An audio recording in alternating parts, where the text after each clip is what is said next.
Hi, this is Edie with Rolling Harvest Food Rescue with this week's edition of What's Cookin'. Today's featured produce is collard greens, and I'm going to demonstrate a recipe called Quick and Easy Collard Greens. I love this recipe because it has just a few simple ingredients. It's very nutritious and it can saute up quickly on the stovetop.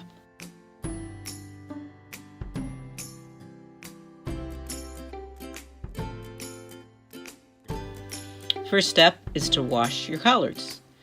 Then lay them out on a chopboard and cut out the center thick rib.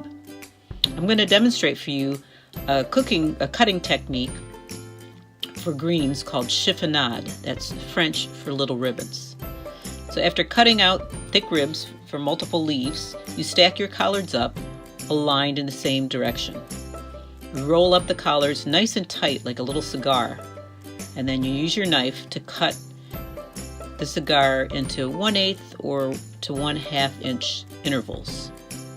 Then you use your knife and cut again in the opposite direction, just so the ribbons aren't quite so long. Now your collards are ready for cooking. Simply mince your garlic, pour some oil in the pan, and you're ready to roll. So once you get the oil heated in a large, heavy skillet, a medium to medium-high heat, once you see it shimmering, you add your greens and a 1/4 teaspoon of salt.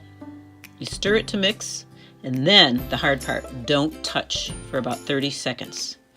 You're going to continue to stir and then pause for 30 seconds until about 3 to 6 minutes pass and the collards are nice and dark and perhaps just turning a little brown around the edges.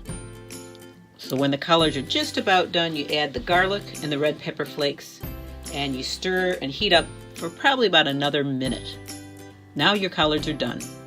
Put them on a serving plate, give them a good squirt with a wedge of lemon, and you're ready to go. These are delicious. This side dish pairs with different meats, or it also pairs really well with beans and rice.